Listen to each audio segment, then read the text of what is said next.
I want to start with a question that sounds simple, but almost nobody in Washington wants to answer honestly right now. When a great power spends 4 months bombing a country, kills its supreme leader on the first morning of the war, and then spends the rest of the year quietly agreeing to almost every condition that country sets for a ceasefire, who actually won? You already know the official answer. The official answer is that Iran's nuclear program was, quote, obliterated, that a dangerous regime was dealt a historic blow, that America and Israel demonstrated overwhelming power projection, and the world is safer for it. That is the story you will hear repeated on cable news tonight. I want to walk you through a different way of reading the same set of facts, using the tools historians and game theorists actually use when a story doesn't add up. Because when you look at the sequence of events since the end of February and you strip away the press conferences, something much stranger emerges. Not a clean victory, not even really a defeat in the conventional sense, something closer to a trap that closed exactly the way traps are supposed to close, except on the people who thought they'd built it. Let me lay out the timeline first, because the timeline is the evidence, and most people watching this only remember fragments of it. Late February this year, American and Israeli aircraft strike Iran in a coordinated operation. It is not a limited one-night affair like the strikes in the summer of last year. It is the opening of a full war. Iran's supreme leader is killed on day one, along with a number of senior commanders and, notably, one of the country's lead nuclear negotiators, a man who had spent months trying to build a diplomatic off-ramp. Within days, Iran responds by firing on American bases, on Gulf states hosting American forces, and by choking traffic through the Strait of Hormuz, the narrow channel through which a fifth of the world's oil physically has to pass. Commercial shipping collapses by more than 90% almost overnight. Fuel shortages appear on the other side of the planet, in South and East Asia, within weeks. This is not a symbolic gesture. This is a country demonstrating that it can reach into the global economy and squeeze. Now watch what happens next, because this is where the story most people were told stops making sense. A ceasefire gets announced in early April. It doesn't hold cleanly. Within hours, there's a major Israeli operation into Lebanon that almost blows the whole thing up, because nobody had quite agreed on whether Lebanon was actually part of the deal. Washington has to spend the next 2 weeks talking Israel down. By mid-April, there's a fragile truce there too. Through May, negotiators inch towards something bigger. By mid-June, the United States and Iran sign a formal memorandum of understanding, a real, signed document, not a verbal gesture, that extends the ceasefire and lays out a roadmap on the hardest issues: the future of Hormuz, Iran's frozen financial assets abroad, the shape of long-term sanctions relief, and what's left of the nuclear file. As I'm putting this together, delegations are sitting in Doha, working through the technical details of that memorandum, and mediators are describing the talks as making positive progress, even as the two sides keep taking pot shots at each other over the strait in the meantime. Sit with that shape for a second. A war that began with the assassination of a head of state and a promise of regime change has ended 4 months later with the aggressor signing a document that reads less like a surrender document for the other side and more like a negotiated settlement between equals. Nobody talks about regime change anymore. Nobody in the administration is promising a transformed Middle East. The conversation has quietly narrowed down to shipping lanes, frozen bank accounts, and inspection rights, which, if you think about it, is almost exactly the menu of issues that was on the table before a single bomb fell. This is the puzzle I want you to hold in your mind. Not who's right, not who's the good guy. I'm not interested in that today. I'm interested in the mechanics. How does a war that starts with total victory rhetoric end with a negotiated document that looks a lot like the deal everyone could have signed without the war? History gives us a small number of recurring patterns for exactly this kind of outcome. And I want to walk through 3 of them, because once you see the patterns, You can't unsee them, and you'll start noticing them in the next crisis too. The first pattern is what I'd call the entrapment dynamic, and the cleanest historical case is the Bay of Pigs. In April of 1961, a newly inaugurated American president inherits a plan from the intelligence establishment. Land a brigade of Cuban exiles on the island, spark an uprising, topple Castro. Nearly every serious military planner who looked at the operation on paper knew it had almost no chance of succeeding on its own terms. So why did the agency championing it push forward anyway? The most persuasive explanation historians have settled on isn't incompetence, it's leverage. The theory is that the planners expected the operation to stall, and once American-backed exiles were pinned on a beach and dying, the sitting president would feel he had no choice but to send in the Marines and finish the job with direct force. That was the actual objective. The invasion wasn't designed to win by itself.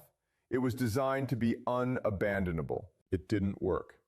The president let the operation fail rather than escalate, and he fired the head of the agency that built it soon after. But the pattern, design a crisis specifically so that walking away becomes more costly to your patron than escalating, is one of the oldest tricks in statecraft, and you see variations of it constantly when a smaller, more committed player is trying to pull a larger, more powerful, but more ambivalent partner into a fight the smaller player wants and the larger one doesn't. Now overlay that pattern onto February of this year. You have a smaller regional power that has wanted a decisive American confrontation with its chief rival for the better part of 2 decades. You have a larger power, the United States, whose own intelligence and military leadership, by multiple credible reporting accounts, actually opposed the operation before it began. The people running the CIA, the State Department, and even the Vice President's office reportedly thought this was a bad idea, for a reason any historian could have told them. Air power alone, however overwhelming, does not topple a regime. It never has. Not in Serbia in the 1990s, not in Iraq in 1991, not anywhere. You cannot bomb a government out of existence from 30,000 feet unless you're also willing to put soldiers on the ground to finish the job. And putting soldiers on the ground was never something Washington wanted here, because everyone in that room remembered exactly how the last 2 ground wars in that region ended. So the question worth asking isn't, was this a good decision? It's, whose decision was it really? And who benefited most from the fact that once the bombing started, backing out looked like weakness? I'm not going to tell you there's a smoking gun proving anyone was manipulated into anything. That's speculation, and I'd rather flag it honestly as speculation than dress it up as certainty. But the shape of the sequence, a partner pushing hard for shock and awe, a reluctant patron initially resisting, and a decapitation strike that made de-escalation politically humiliating, rhymes with the entrapment pattern closely enough that it deserves to be named out loud rather than ignored. The second pattern is economic, and it's simpler to state. Wars are won or lost as much on balance sheets as on battlefields, and the side less able to absorb economic pain negotiates first. Here's what's easy to forget when you're watching missile footage. The country that controls a choke point like the Strait of Hormuz doesn't need to win a single tank battle to inflict enormous cost. It just needs to keep the choke point closed long enough. 90% of shipping traffic through that strait evaporated within days of the war's start this year. Fuel rationing appeared in Asian economies that had nothing to do with the conflict, simply because they depend on oil that has to sail through that channel. That's not collateral damage, that's leverage deployed with precision.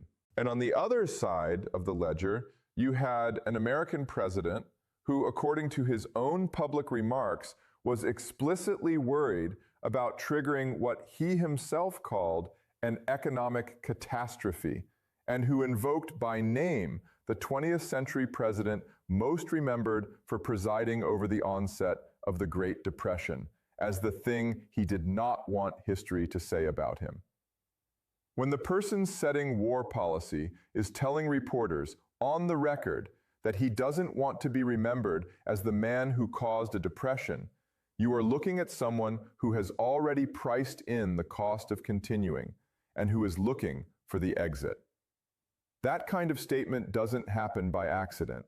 It happens when the economic advisors have shown the president a chart he doesn't like. This is the oil shock playing the same role it played in 1973, when an embargo by oil-producing states did more to reshape American foreign policy than any tank division could have. Military planners like to think in terms of firepower. Economists know that firepower is expensive and that the side with the more fragile economy, or the side more exposed to inflation, to fuel prices, to a jittery stock market, usually blinks first, regardless of who's winning on the ground. If you want to predict how a modern conflict ends, don't just watch the map. Watch the bond markets and the price of a barrel of crude. They usually know before the generals do. The third pattern is about alliances and reputation. And the best historical mirror here is the Suez Crisis of 1956. Quick recap for anyone who doesn't know it. Britain, France, and Israel jointly invade Egypt after Egypt nationalizes the Suez Canal. Militarily, the operation goes fine for the invaders. Politically, it's a catastrophe because the United States, Britain's closest ally, refuses to back the operation and, through financial pressure on the pound sterling, essentially forces a humiliating British withdrawal. The lasting damage wasn't the military outcome. It was that every government in the Middle East watching that crisis learned in real time that British guarantees of protection were no longer worth very much. London's status as the region's guarantor power never really recovered. Washington inherited that role within a decade. Now look at what's happening to the smaller Gulf states that have spent the last 20 years betting their security on an American umbrella. Their territory got hit by Iranian missiles and drones during this war. Their waters got mined. Their shipping got squeezed. And what did they get for it? A superpower that spent 4 months unable to close out a war it started, that is now negotiating over Hormuz tolls and frozen assets with the same government it tried to overthrow. And that, if reporting on tensions inside the current memorandum is accurate, can't even fully guarantee that its closest regional ally will honor a ceasefire clause covering a third country. If you are a planner in Riyadh or Doha or Muscat right now, you are doing exactly the calculation Arab and European governments did after 1956, quietly asking whether the security guarantee you've been paying for in access and basing rights and political loyalty is actually going to be there the next time you need it, or whether it's time to start building your own channels to the very power you were promised protection from. That is, I'd argue, the most underappreciated casualty of this entire episode. Not a battlefield, a reputation. And reputations, once cracked, are almost impossible to fully repair. Ask the British. There's a fourth pattern worth naming, and it's the one that explains why so much of the public conversation about this war sounds completely disconnected from the actual document being negotiated in Doha.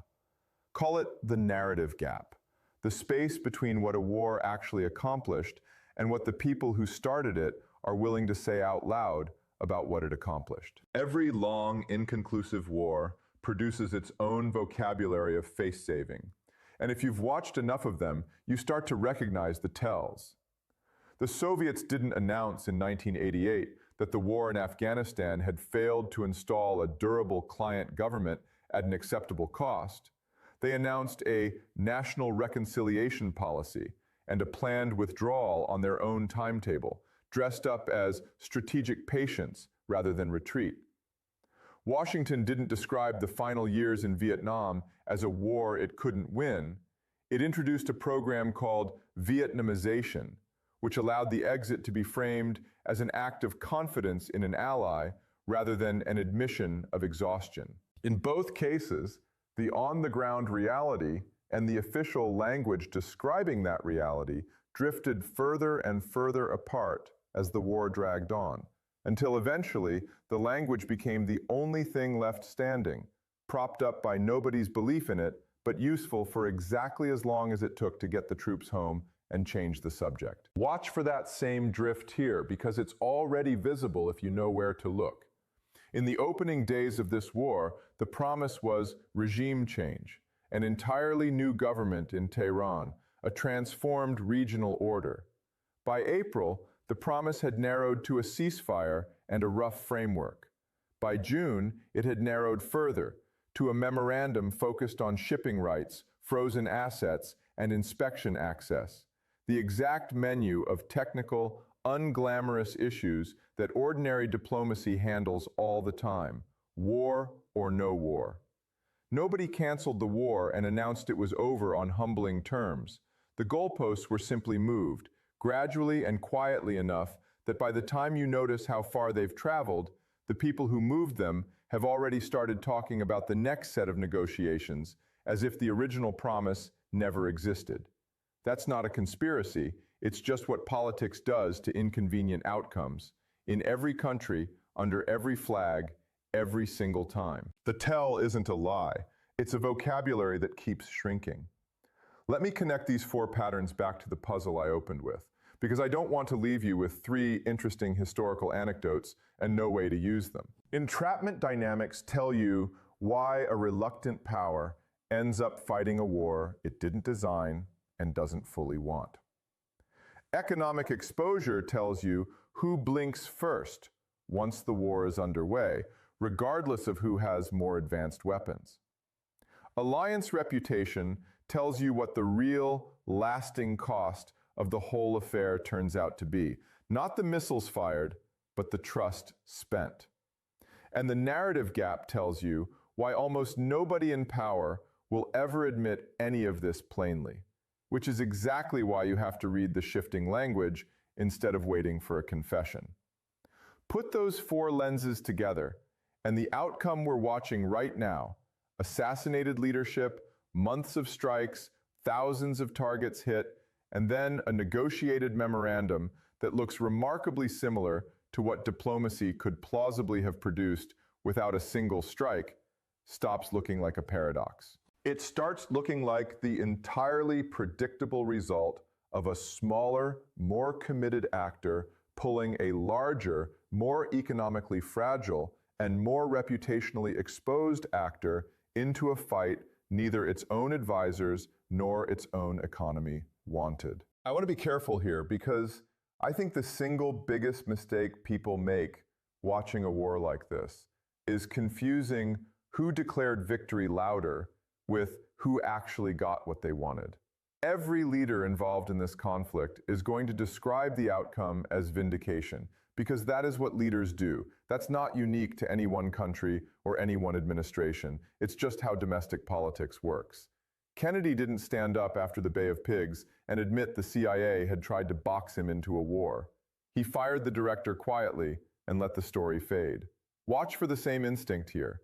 Nobody is going to stand at a podium and say, "We were maneuvered into an unwinnable war and then talked our way out of it on terms not that different from what was on the table beforehand." That sentence will never be spoken publicly by anyone with a political career to protect. But you can read it in the shape of the concessions, the pace of the retreat from regime change language, and the speed with which economic anxiety started showing up in public remarks. I also want to flag the honest uncertainty in all of this, because a good forecaster tells you not just what they think, but how confident they actually are. The negotiated memorandum could still collapse. There is a hard deadline reportedly sitting out toward the middle of August, and the track record of this ceasefire so far is that it survives in fits and starts, punctuated by strikes on shipping, threats over the strait, and a parallel war in Lebanon that keeps threatening to drag the whole framework down with it. Any of those flashpoints, a miscalculated strike, a mined tanker, an Israeli ground operation that goes further than Washington wants, could reopen the war within weeks. If that happens, everything I've just laid out gets tested in real time, and we'll find out fast whether the economic and alliance pressures I described are strong enough to hold a peace together, or whether they only worked to end round one. There's also a competing explanation I should give equal airtime to, because intellectual honesty matters more than a tidy narrative. It's entirely possible this was never a trap at all, and simply a miscalculation. A president who believed, based on a previous short bombing campaign and a separate, much easier operation elsewhere, that overwhelming force would produce a quick capitulation, and who then had to manage the fallout when that assumption turned out to be wrong. Miscalculation and entrapment produce very similar-looking aftermaths. The difference matters enormously if you're trying to assign blame, but honestly, it matters less if you're trying to predict what happens next, because both explanations point toward the same conclusion. The appetite in Washington for a second round of this war is very low, and the leverage sits, for now, with the side that can still close a shipping lane. So where does that leave us? I think the honest answer is that we are watching the early paragraphs of a story whose ending isn't written yet, and that anyone telling you with total confidence how this resolves, total victory, total defeat, imminent collapse, permanent peace, is selling you certainty that the facts on the ground simply don't support. What I can tell you with more confidence is this: watch the three things that actually decide these situations, not the ones that make for the best headlines. Watch the price of oil and the state of the shipping lanes, because that tells you who's under more economic pressure to fold. Watch what the Gulf states do with their own diplomacy over the next year, because that tells you what the alliance actually cost. And watch very closely whether the language coming out of Washington keeps shrinking, from regime change to a negotiated settlement to just stability. Because the vocabulary leaders use to describe a war usually shrinks in exact proportion to how much they've actually had to give up to end it. History doesn't repeat itself, but it does rhyme often enough that if you know the earlier verses, you can usually guess the next line before it's sung.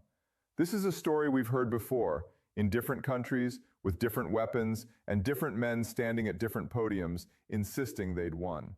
Keep that in mind the next time someone tells you exactly how it's going to end.